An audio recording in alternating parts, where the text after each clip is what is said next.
I don't know if this is the first God Hour Live we've done since the 4th, but certainly it's been a hectic weekend for myself and many others, I'm sure. But I hope everybody had a safe and happy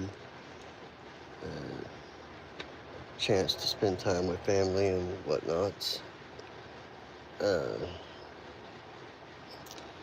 We left off, I think I might have already read chapter 35, but it's a brief chapter, and going back over it and reflecting on it has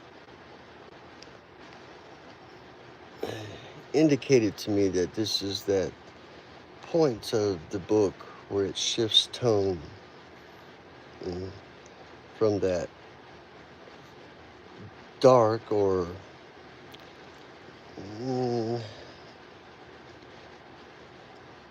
theme of destruction and woe. I guess woe would be the literal best way to describe it in a word, because so many of the chapters start woe to such and such and such and such. Case in point, Isaiah 33 verse 1, woe to thee that spoilest, and it continues on. Isaiah 31 verse 1, woe to them that go down to Egypt for help. Isaiah 30 verse 1, woe to the rebellious children. 29 verse 1, woe to Ariel.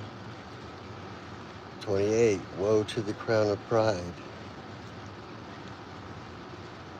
And we did a lot of the burdens of various nations or city-states, or however you might refer to them. Hey Brody, how you doing this morning? So Isaiah 35 seems to actually have a more positive tone to it, and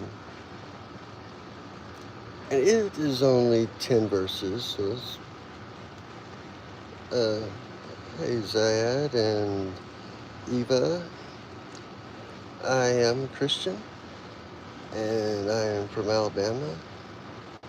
I'm not a preacher or reverend or pastor or cardinal or bishop or saint or pope or any kind of clergyman, but I am a Christian, and I am a sinner, and I am a Southerner.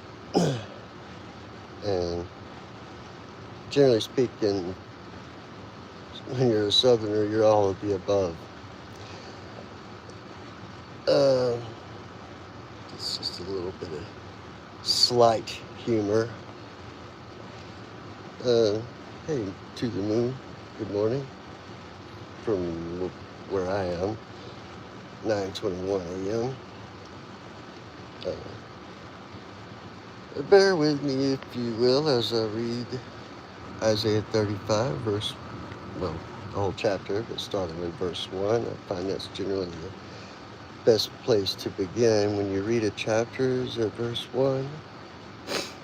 King James Version, as is my wont. And this chapter refers to the glory of the Lord. The wilderness and the solitary place shall be glad for them, and the desert shall rejoice and blossom as the rose. It shall blossom abundantly and rejoice even with joy and singing. The glory of Lebanon shall be given unto it, the excellency of Carmel and Sharon. It shall see the glory of the Lord and the excellency of our God. Strengthen ye the weak hands, and confirm the feeble knees. Say to them that are of a fearful heart, be strong, fear not. Behold, your God will come with vengeance, even God with a recompense. He will come and save you. Verse 5. Then the eyes of the blind shall be opened, and the ears of the deaf shall be unstopped. Then shall the lame man leap as an hart, as a deer, basically. And the tongue of the dumb sing. Dumb meaning cannot talk.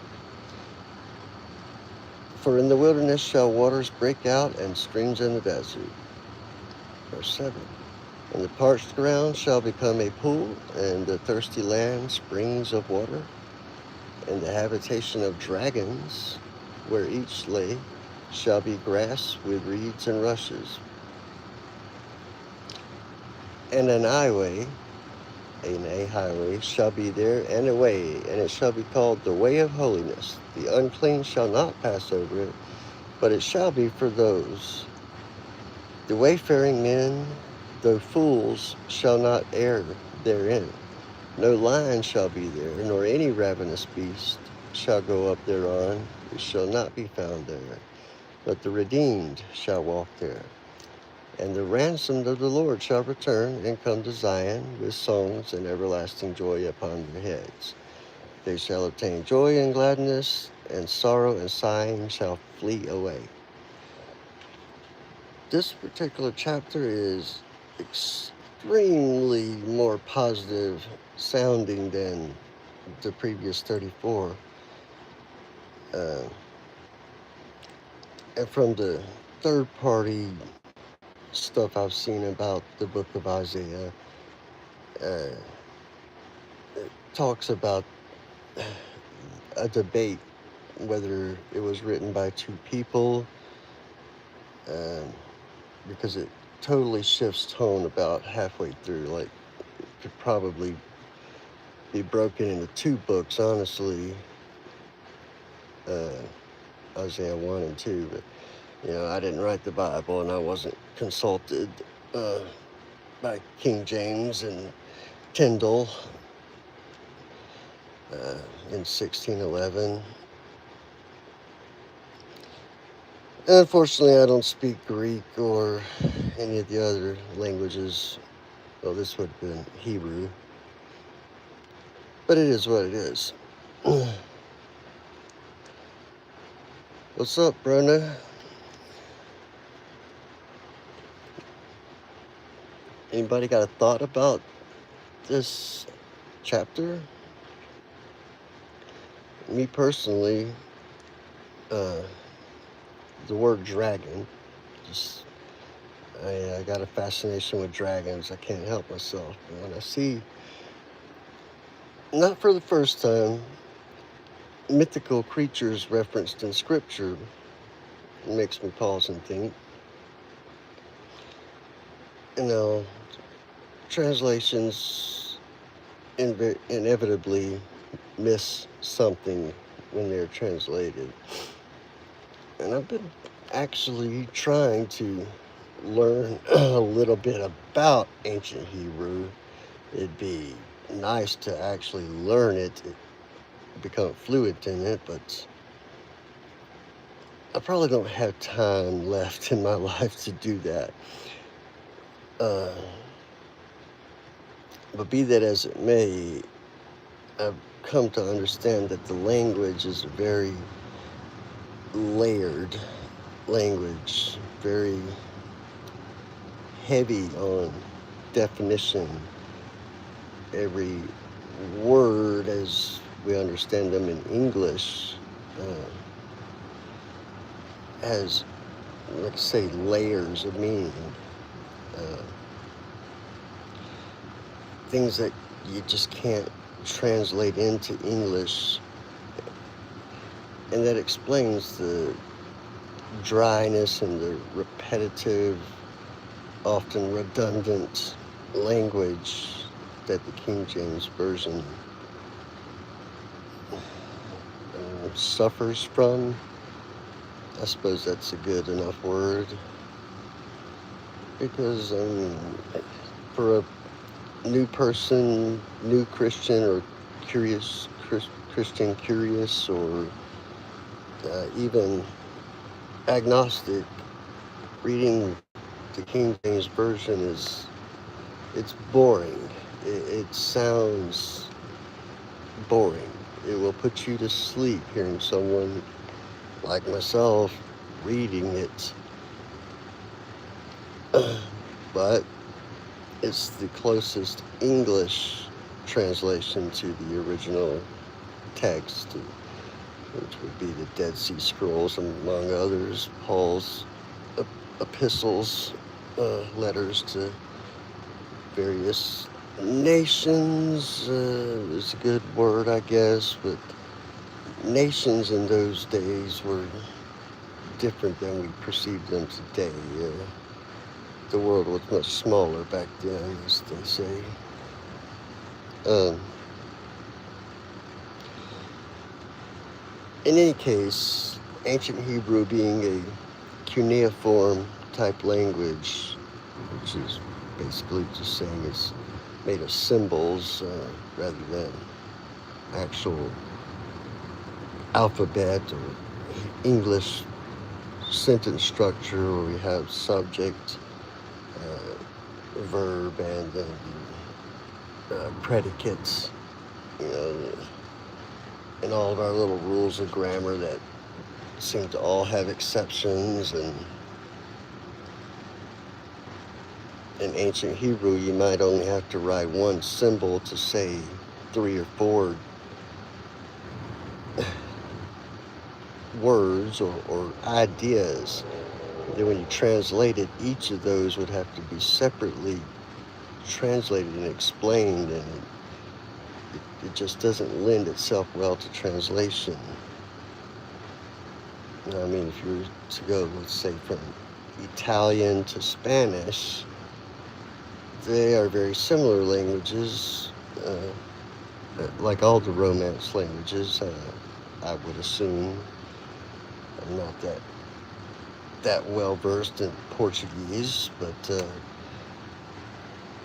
I know enough of Italian from my experience with music and its comparison to Spanish. But all that is to say that ancient Hebrew to English is a giant leap. Something that just can't be done and maintain what it originally had to it. Similarly with the book of Psalms, that's always been my complaint, is most of the Psalms, as you may or may not know, were songs written by King David. Not all of them, but a great number of them. But they don't lend themselves to being sang. They don't rhyme, for example. And it's hard to perceive them as a song. With the exception of Psalm 137, which, I'm sure Sublime wasn't the first band to translate it or sing it as a song in English, but I would encourage anybody to listen to Sublime Rivers of Babylon and reference Psalm 137. I can remember the song that Sublime sang, by the rivers of Babylon, where we sat down and there we wept, and so on and so on. It hit me one day when I encountered Psalm 137. I'm like, this is that song that Sublime sings or played. It's like one of the first songs I ever learned how to play on a guitar. So it had some kind of mystical power or glory to it to finally have a psalm in its song form, and as such, I mean, music does as it does, evokes emotion and whatnot, that a lot of this English translation stuff doesn't get to do.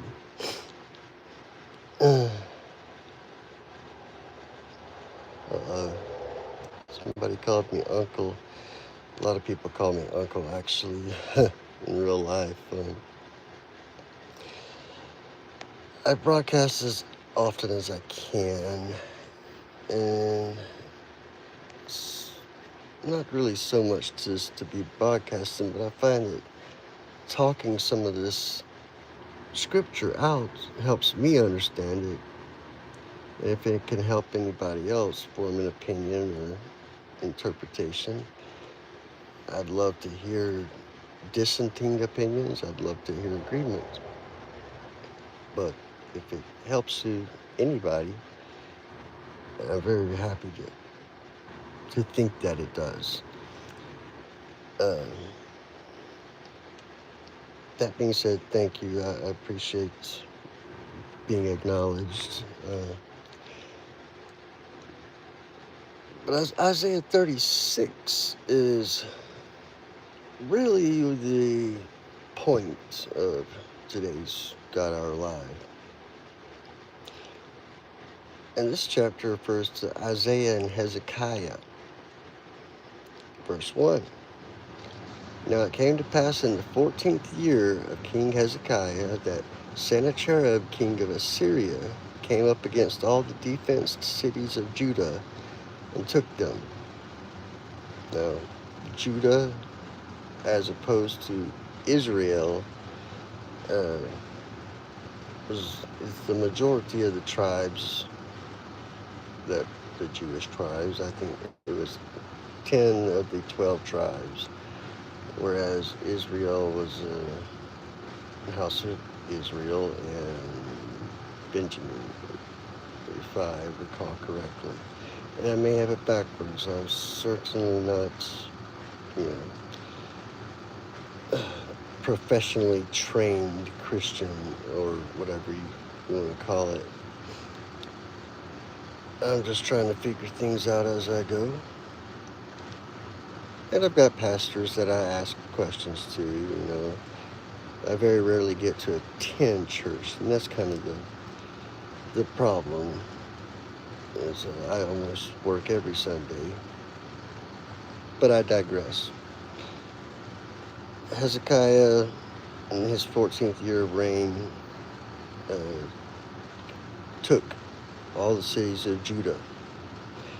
Verse 2. And the king of Assyria sent Rabshakeh from Lachish to Jerusalem unto King Hezekiah with a great army. And he stood by the conduits of the upper pool in the highway of the fuller's field.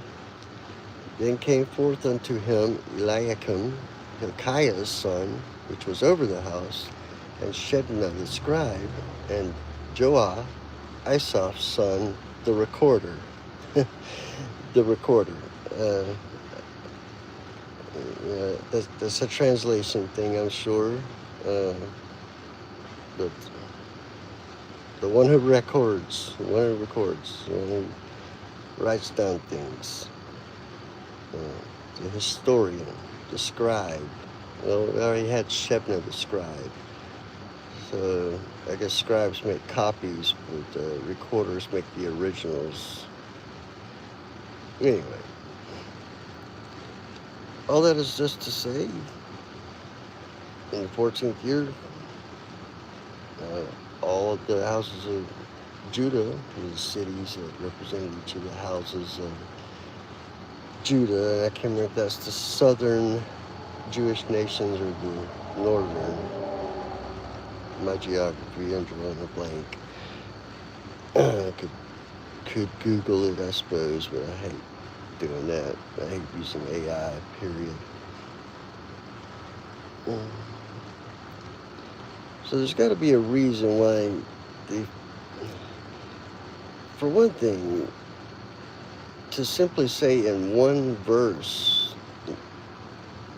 that he took all of the defended cities, however you want to modernize it, in 1 year, in the 14th year of King Hezekiah, that the king of Assyria came up against all these cities and took them. It seems like that deserves more than one verse. But who knows? There may be elaboration coming forth. It seems like it's a synopsis ahead of time. Anyway, that's the first 3 verses. The Assyrian threat, verse 4. And Rabshakeh said unto them, Say ye now to Hezekiah, Thus saith the great king, the king of Assyria, What confidence is this wherein thou trustest? I say, sayest thou, but they are but vain words. I have counsel and strength for war.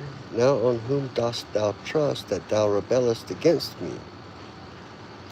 Lo, thou trustest in the staff of this broken reed on Egypt, whereon if a man lean, it will go into his hand and pierce it.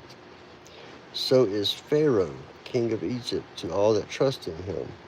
Now, with the King James language being like it is, and that's what I mean, it's dry and it sounds boring. You have to dig and ponder on it to get the full impact of it. He's pointing out that, in form of metaphor, that relying on Pharaoh, trusting Pharaoh it's not wise.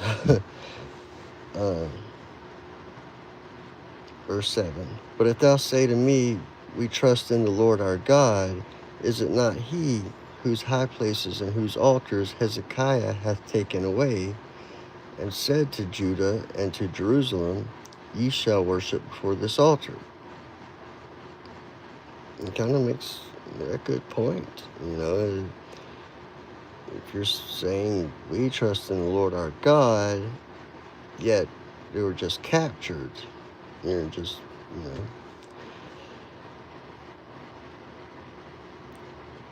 it would be maybe poor sportsmanship to point out, but we just beat you. Then why do you think that your God is so great if he let you be destroyed or let you be captured and so on and so on? I can see his point.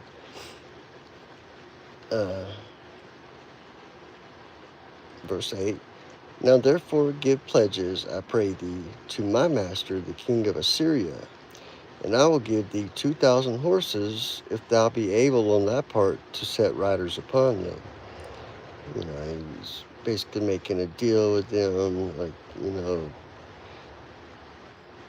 he's wanting them to worship the king of Assyria, and he's offering them a bribe, 2,000 horses, which is not an insignificant amount or bribe, even if it does stipulate, if you are able to set riders upon them, if you have trained horsemen.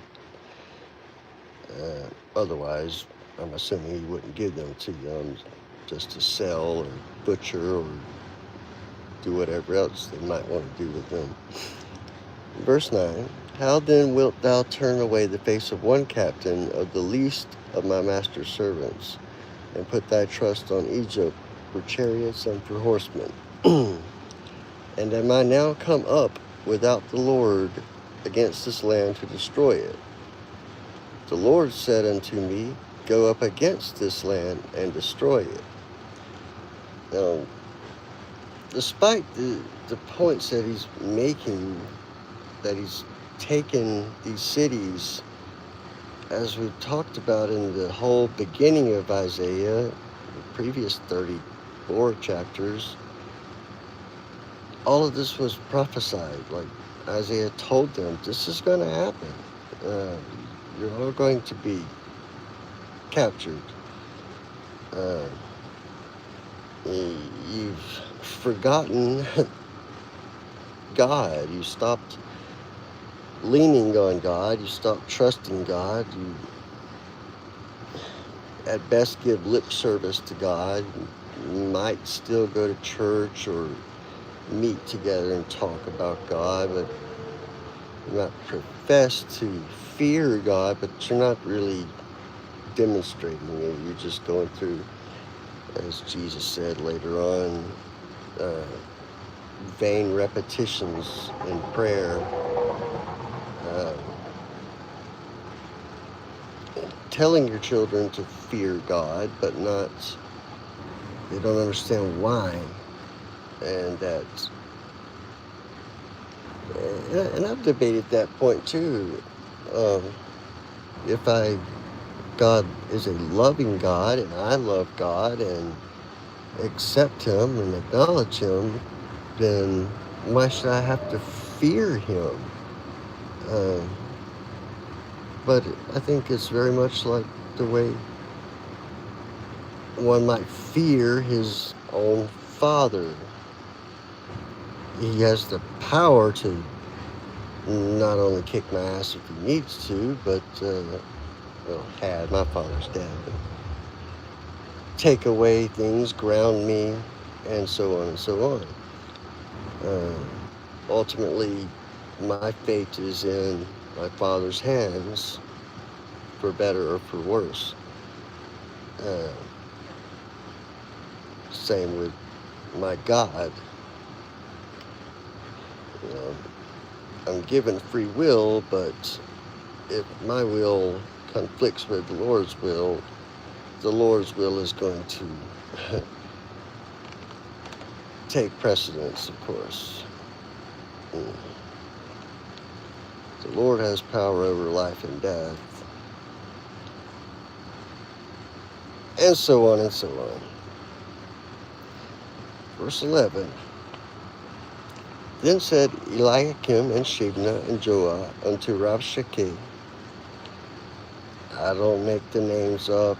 Those names have significance in Hebrew. I don't know what they are. I don't know enough about the language, but names had a lot more meaning than we give them today. Like, for example, Peter, the name Peter means rock or stone.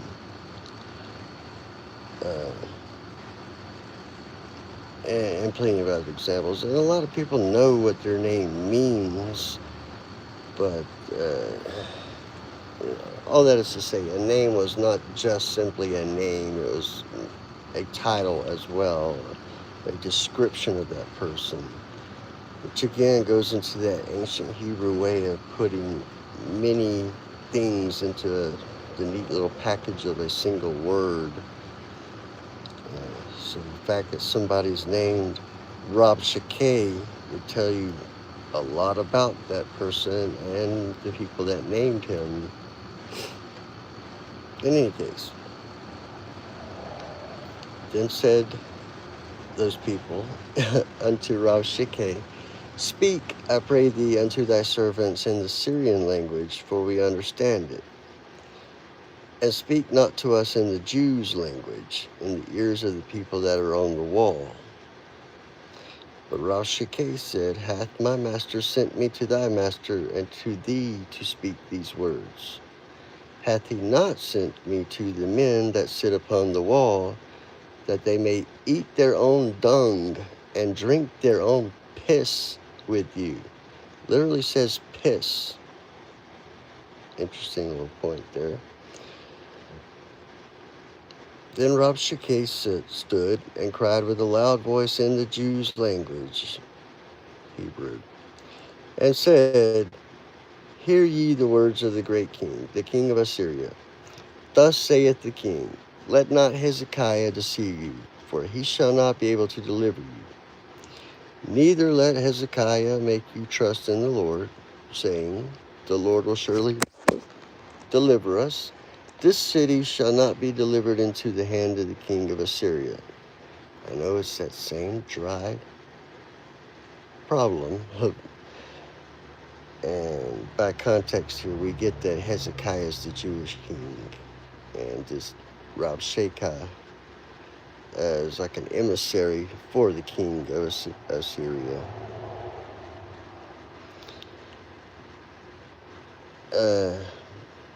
To finish off verse 15, or reiterate, the Lord will surely deliver us. Excuse me, let me just read 15.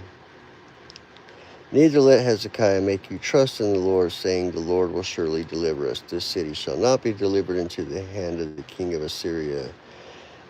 Hearken not to Hezekiah, for thus saith the king of Assyria, make an agreement with me by a present, and come out to me, and eat ye every one of his vine, and every one of his fig tree, and drink ye every one of the waters of his own cistern. That's something very important there. Drink ye every one the waters of his own cistern. It's offering everybody a well of their very own.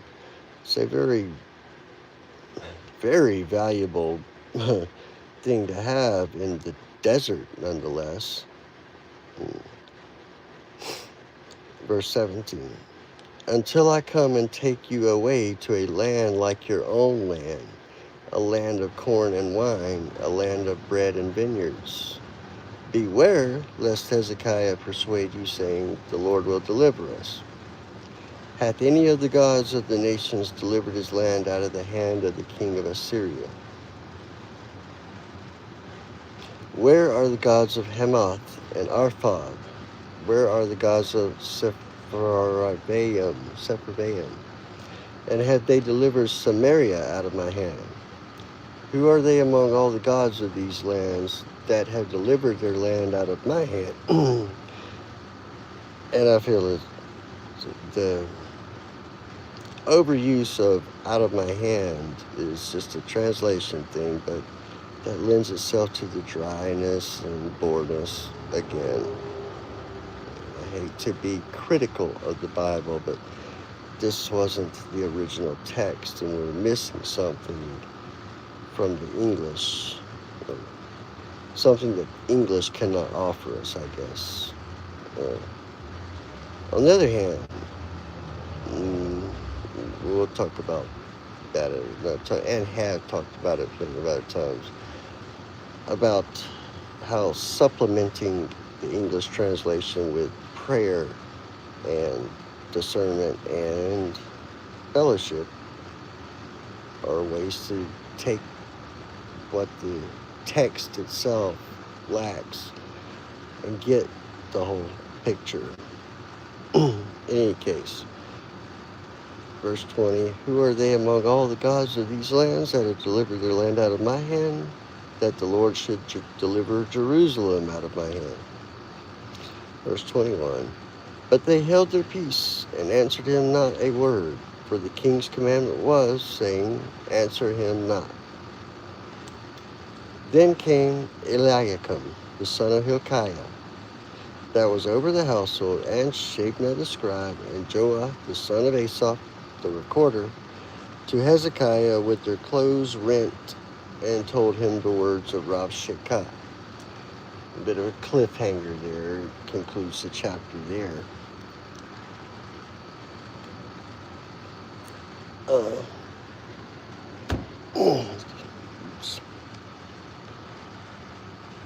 Very interested to know what he says now at this point. And I'm not some person that's memorized the Bible. I've heard of people doing that. Sure, I know a few verses. I think everybody does, whether they know it comes from the Bible or not. But having read those 2 chapters of Scripture, I want to kind of just discuss or talk about some other topics that have to do with religion, but not directly reading Scripture, because that's the formula I've started to adapt for God Hour. If you're not familiar, there's also a God Hour short that accompanies, well, I try to do one every single day, but hello, Pizzaplex. It's actually a good time to be a first-time viewer, because I'm just explaining that God Hour Live is where I do a live scripture reading. This is a a formula I've adapted. God hour is something I started doing a few years, about 3, 4 years ago, uh, on various platforms until, it was all on its own domain and streamed within a website. But that got to take a lot of my time. It became God hours, just to make a single hour of actual main course. All the overhead and all the coding and stuff I was having to do. But at that time I was unemployed and I had nothing better to do with my time than to do work for the Lord, which is, I think, a perfectly good use of time if you don't have anything better to do, or anything to do, really.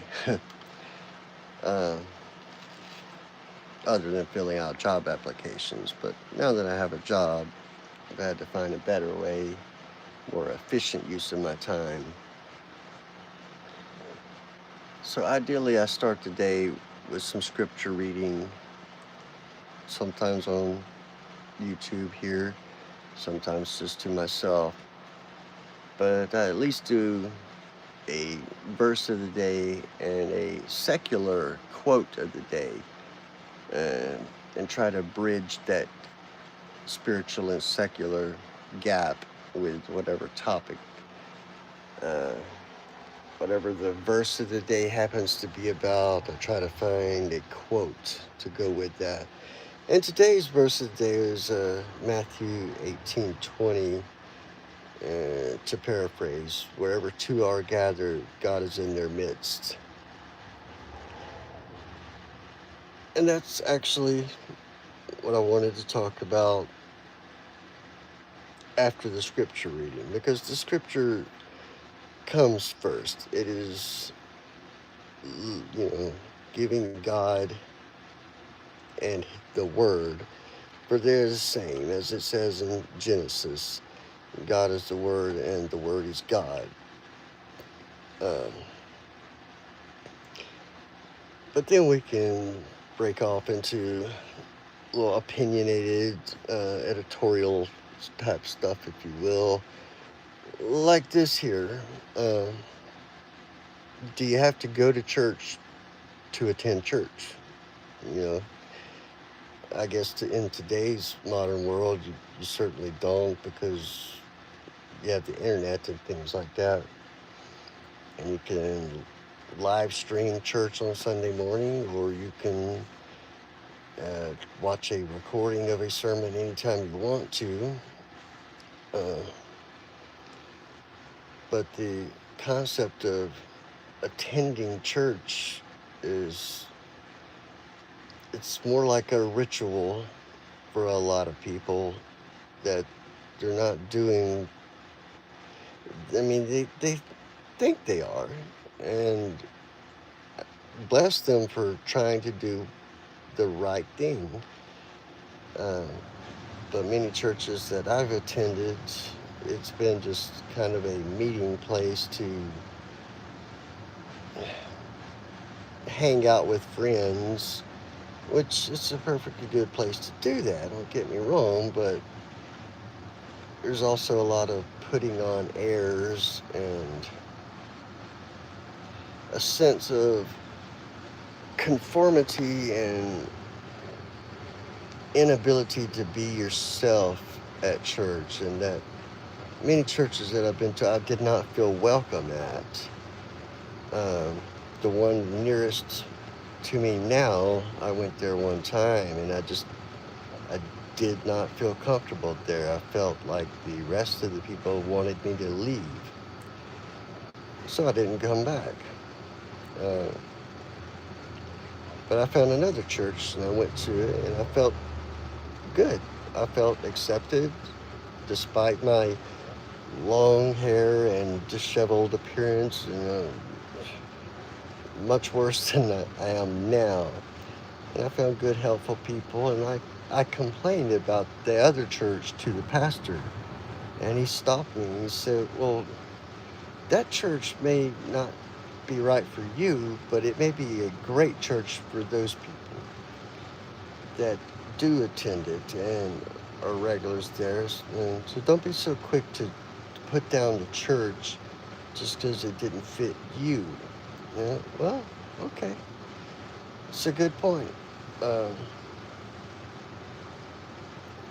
so churches are not one size fit all. It's the lesson that Pastor Tom gave me. And as such, uh, I'd like to be able to provide some kind of platform for people to be accepted without having to feel judged and whatnot. As a former drug addict myself, or you could even say, what's a remission drug addict myself, or whatever they call it. I like to say retired drug addict. And I smoke cigarettes, so I guess in that respect I am a drug addict, a practicing nicotine and caffeine addict. And I take some prescription drugs, so maybe I'm practicing those addictions too. I mean, I take them as prescribed, but hey, it is what it is.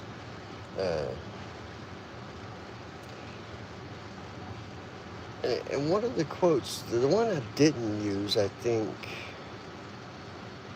well, it doesn't really matter, but the idea is that everybody's having to put on a mask. You know, I was watching a sermon by a pastor talking about you may have seen it on YouTube, A-sides and B-sides of records, and how often the B-side is the more honest side of the record. A-side is popular, it's the trendy, the big hit, but the B-side is the real music, the real art. It's time to wake up.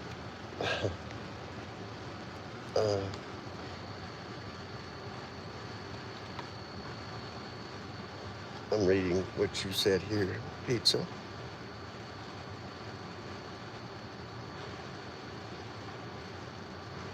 Mm.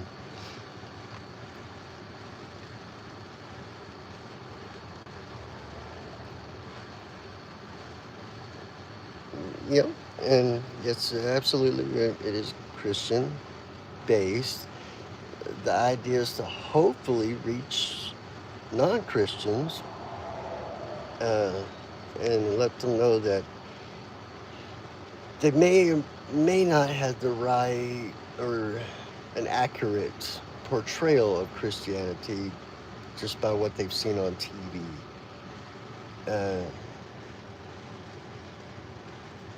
So I come to you without disguising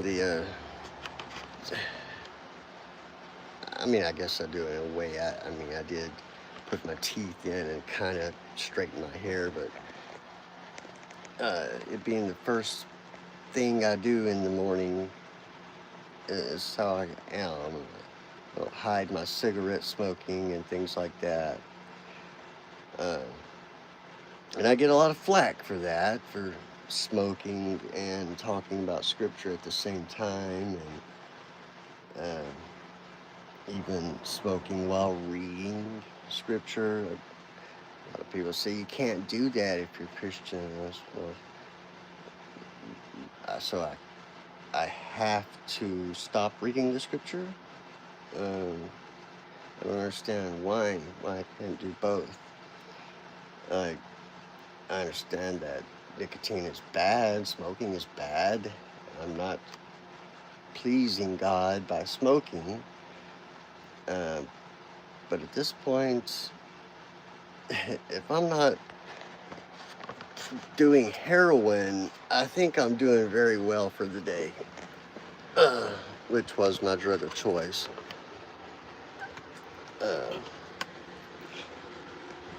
And on that note, I believe I will have a cigarette. I'm trying not to smoking the house here, which is actually an RV. It's in March. My home was destroyed. And it puzzles a lot of people that barely missed any work, and most people didn't even know about it for a couple months. Uh, because I learned from the experience of having my home burned to the ground and everything that I own being gone. But that isn't the worst thing that ever happened to me. It's just was another little thing for me to deal with. But I've got God, and God has seen me through the whole thing masterfully. Um, that very day, He found me a place to stay in for the meantime. Within within a month, He had found money and an RV for me to buy with that money, even with some left over. And he took care of me. He waited until like right after I had left the house before it went up, apparently in less than an hour's time. Anyway,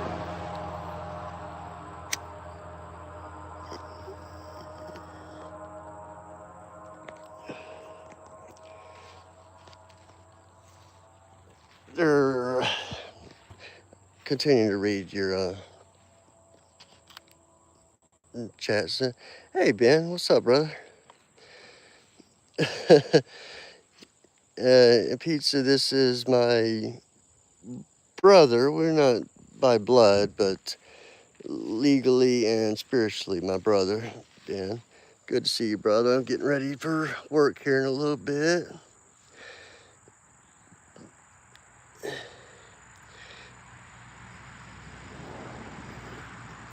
Yeah, a good point, Pizza, that the sin is not in the act. It's like alcohol. There's plenty of alcohol usage done by plenty of holy people, Jesus himself, uh, but it's when it overtakes your life that it becomes a sin. And I don't know, I'm not one to call one thing a sin and one thing that's not, but I do know that when one thing is ruling you over anything else, then that's a sin because you're in essence worshiping it, whether it be money, uh, sex, cigarettes, uh, drug addiction, of course. Uh, Internet gaming. I've been a person with an internet gaming problem, but I know some people right now that are apparently struggling with that and glued to their online accounts, gambling, you name it. Uh, but then again, I think the Bible's pretty specific against gambling uh, in the nature of what is it. It's sinful nature, is what I'm trying to say. Uh, and also usury, which gambling is kind of similar to usury in that the house always wins, the house always collects a lot more than they put out. But I digress. Yes, your statement in the Bible, they don't use the word addiction, they call it slavery. So being slave to a sin definitely sounds heavier than addiction. Yeah, and it is a slavery when you're putting everything aside. I mean, you are working just to feed your master, to, you know, monkey on the back, proverbial monkey on the back. Uh,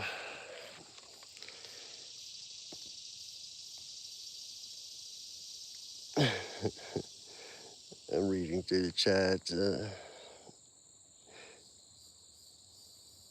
Yeah, I got most of it chopped off there.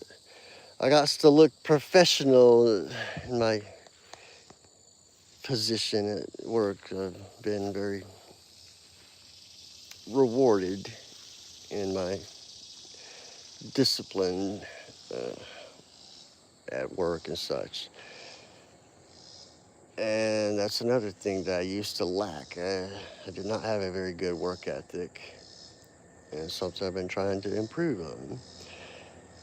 Just like I've been trying to get in the habit of making my bed every morning, something that I've spent 40 years not doing. It's a good time to start having a little more discipline, good habits in my life.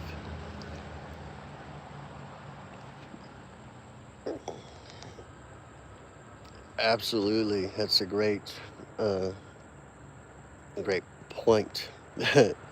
To use your word, point. Uh, yeah, man cannot serve two masters. Uh, he will grow to revile one or the other. And that's kind of, I see that a lot. People that, when they have two jobs, they either do one very well or they do both half-ass. Um,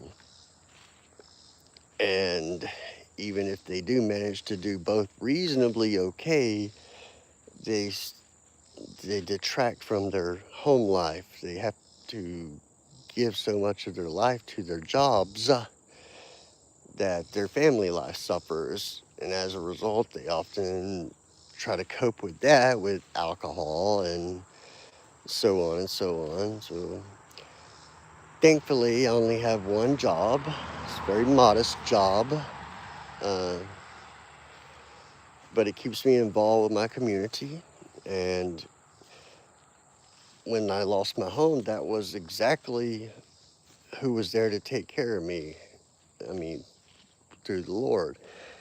They sent people that I didn't even know, that were never even customers at the store I work at, come by to mysteriously said they don't know why they stopped, but they recognized me and get to chit-chatting. They're like, yeah, I got a lot of clothing donations, to the point where I'm telling people I don't need anything. I really, really appreciate it, but I just don't have room for all of these donations.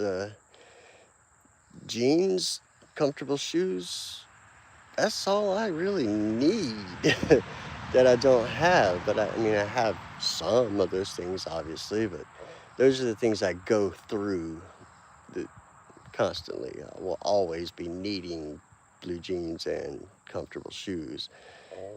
Uh, but my boss's boss, the big boss, came and brought me a whole bunch of really nice clothes with price tags still on them, like $80 price tags and on pairs of jeans and pants and whatnot. And I'm not talking about clothes for work. I'm just talking about casual wear. Like, this is stuff I didn't ask for, uh, but was granted. Just God is great like that. He knows what you need. He knows what you want. And he's not opposed to you having both. Now, you may not get the $1 million you want, but you gotta make sure you get what you need at the bare minimum if you trust him.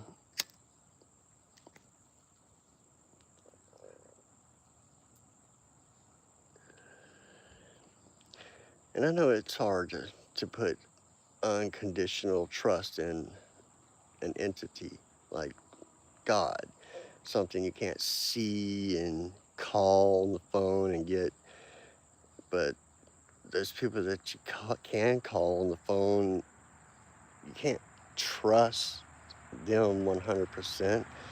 Through no fault of their own, they may not be able to fulfill their promises. It's God always can. Uh, that's the beauty of being omnipotent creator of the universe. Is possibility yields to God. God isn't beheld to possibility, uh, like science and physics and things of that nature. Like nature, they don't control God. God controls them.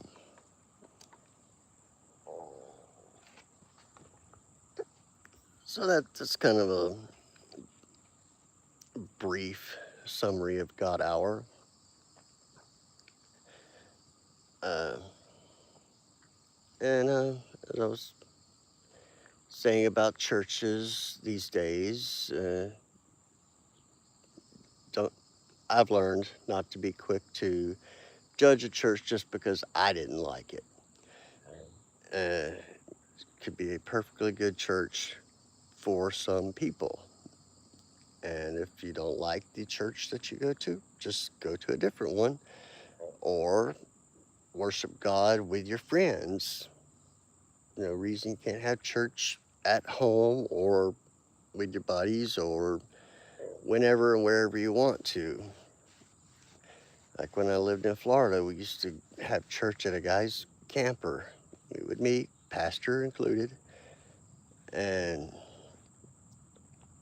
have a good time. I mean, we would read scripture, we'd talk about it, and the pastor would do the pastorly duties and so on. But he was Pentecostal, Pastor AJ. I think he's passed away now, but I didn't subscribe to the Pentecostal, traditions, or I don't believe in any kind of denominational Christianity.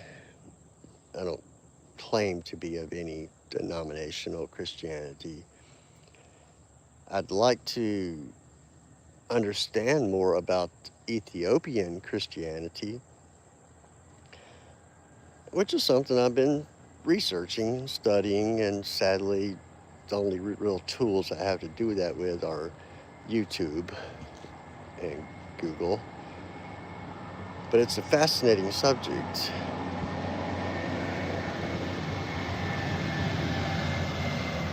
In that so much of the apocryphal books, so many of the apocryphal books are included in Ethiopian Christianity. Enoch 1, 2, and 3, for example, Jubilees, Jasher, and undoubtedly a few more. And I believe the Catholic Bible has one more book than the Protestant Bible. I can't tell you off the top of my head which one. Is it Jude? But it's kind of immaterial. You still have the power of prayer to communicate with God, to get clarification, as well as fellowship. I mean, I'm not saying that that there's no need for a pastor. There's definitely a need for a pastor. Somebody that can sit down and talk to you about things that trouble you and confuse you. The Bible is confusing. And despite how many times I've read certain books, I can still find new stuff in them just by rereading them every single time. And I suppose it will always be that way. And I think that's a good thing.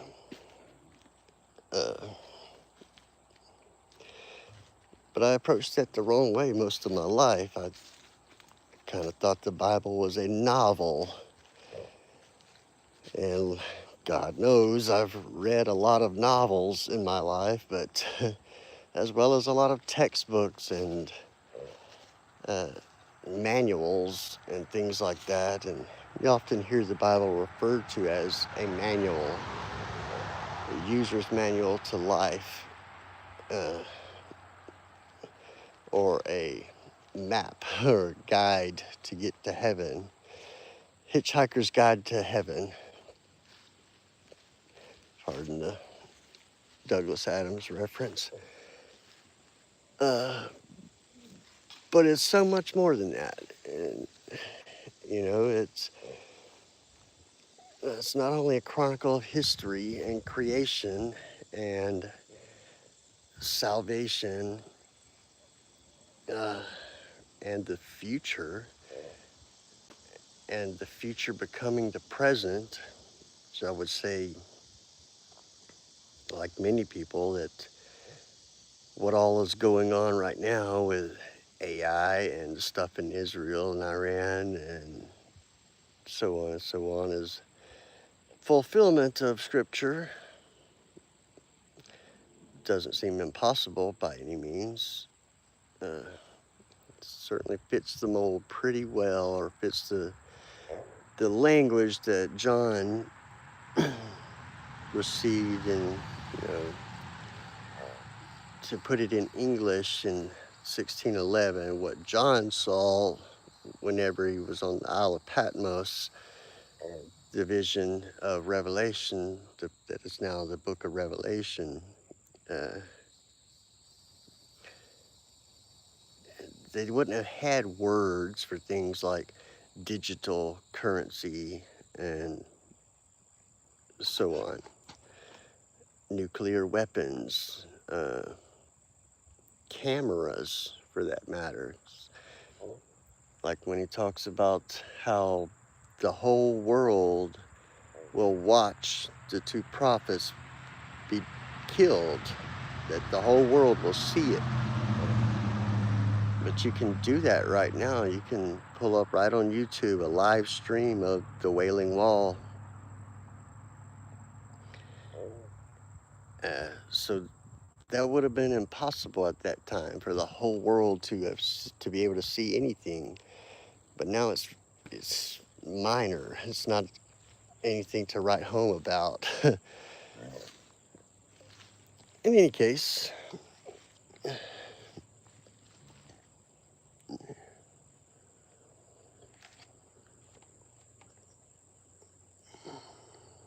yeah. And I wholeheartedly believe in that too, that when people tell me that they have talked to God in visions and dreams and things like that, I have no problem believing that, because I've had my own experiences. But those experiences were given to me, and as such, I think probably everybody gets some kind of visions and such, especially through dreams. But when you go and tell other people those visions or dreams, you usually sound like a crazy person. Because I was watching a documentary about anesthesia yesterday. Because I've been put under anesthesia many times in my life. Like, I can tell you what drug they're using for anesthesia just by the way, how familiar I am with it, whether it be ketamine or propofol or what have you.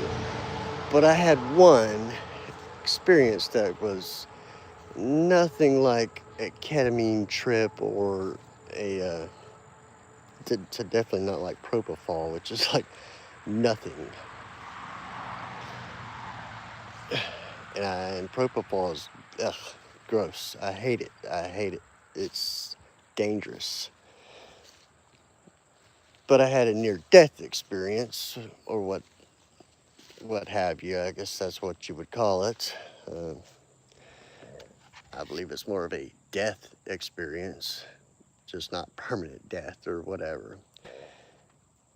That's so distinctly different from all the other anesthesia experiences I've had that it changed my life for the better.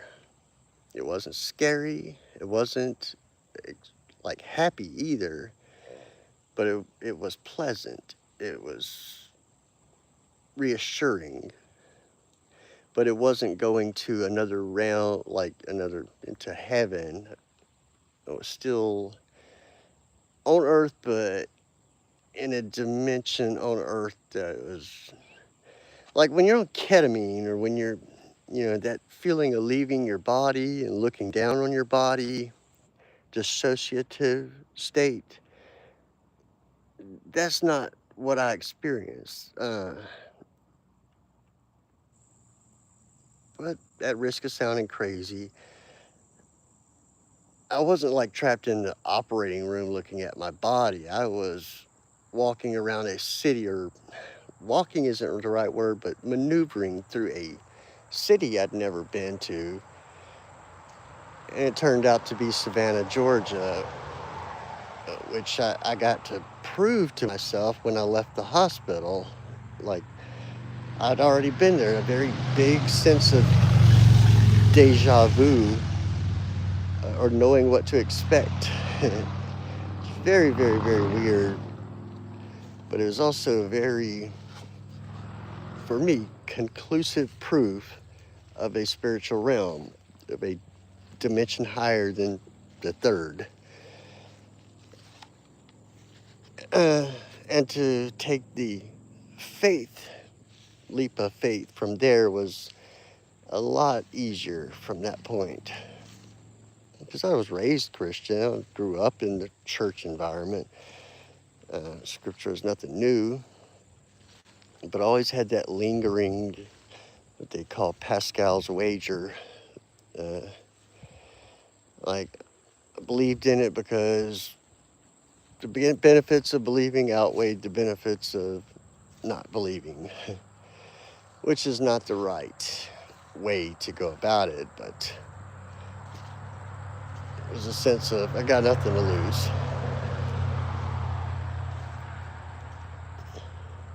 So I wasn't firmly believing it. I was receptive to the idea of it, but,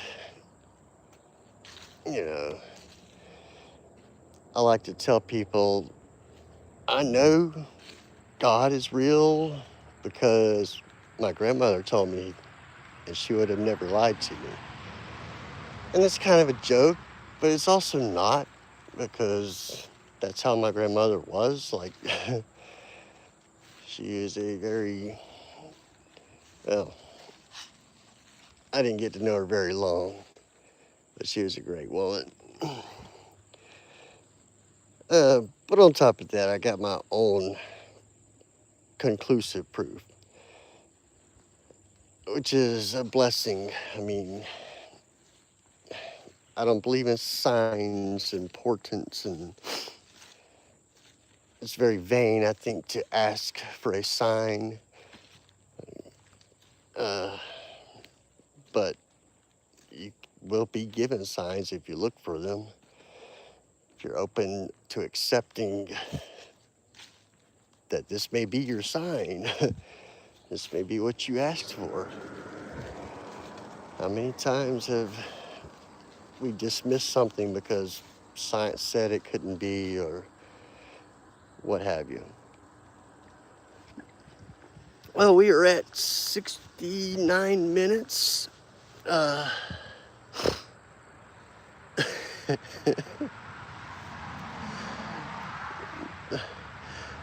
I didn't know Benjamin was in every stream.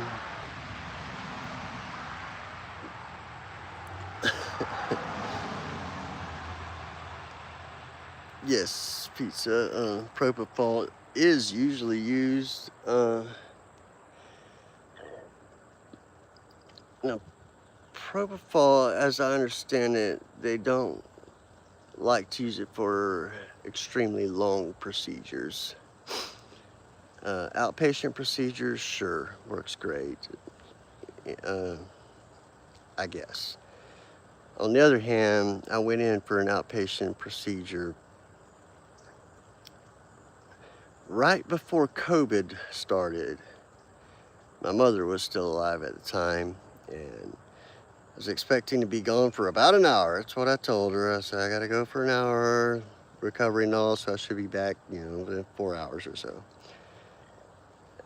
Some complication happened during the procedure. I ended up on a respirator for 2 or 3 weeks, and on propofol for 2 or 3 weeks. Or I guess, I don't know, they were giving me propofol the whole time. I assume they were. Suffice it to say, I woke up 2 or 3 weeks later thinking no time had passed, at best an hour like they told me to expect. In the meantime, while I was comatose, COVID happened. So I had a very Walking Dead moment, like the guy, whatever his name was, wakes up in the hospital and the world's going to hell. It's like, the hell? People wearing hazmat suits, taping the door jams shut in the ICU, and freaky stuff like that is very terrifying.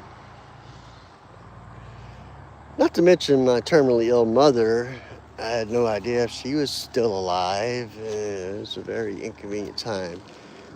And I guess I'm blaming propofol for most of it. I'd much preferred not to go under for any procedure, and haven't since. Not completely under. I did let them give me ketamine to have some oral surgery done, which got no problem with that. Ketamine's kind of fun, actually. At least where I live, you don't see it on the street a lot. You might be able to find a veterinary, source, but in any case, point is, what I experienced was nothing like any kind of other anesthesia. Nothing anesthesia-like about it. It was a hyper-conscious state, if anything. It wasn't dreamlike. It was surreal in a way, or I don't know. I guess I'm beating the dead horse. And I laugh because me and my boss lady were exchanging old person phrases. She's picking on me for being old. Right as rain, and a few other things we say here in the South. On that note, that's Isaiah 35 and 36. That's a little bit of commentary on the state of the church. And the latter is just my opinions, and the former is the word as per the King James Version. Got our shorts available, but as I've said, it's wherever two are gathered, God is in their midst. And as you made the great point, Pizza, God's there even if you're alone.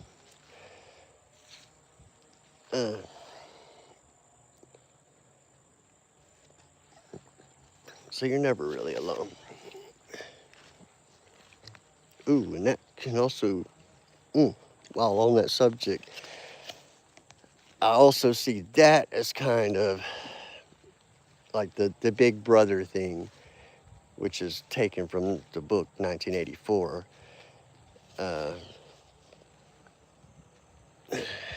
That man is trying to become a god itself, creating trying to create life, intelligent life, and omniscient, uh, omnipresent, being able to see and know and control all things.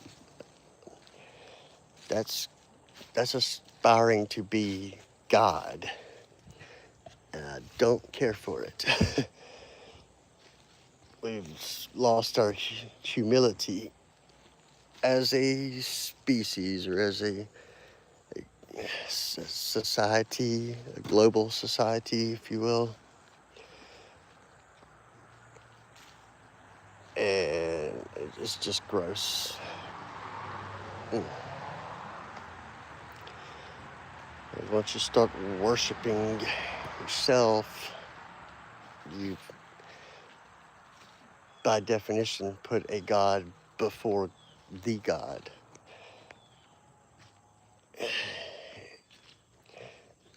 And this is not the first time that people have forgotten about God, as we've been discussing in Isaiah, and many times before and many times after that in Scripture. Uh, but I got to go to work myself, and probably be a good idea to get cleaned up and take care of some of that stuff while I'm at it. But it's been good having you stop by, Pizza and Ben and everybody else, as always, and appreciate it. And let's see, tomorrow being Saturday, I'll be doing a God Hour Live in the morning. I gotta work, but it's gonna be the late shift, I think. Unless something happens or I gotta come in early. That's the way it goes sometimes. But with that said, God bless you all. Thank you for hearing this idiot redneck out. And have a great day. Hope to see you all soon. Bye for now.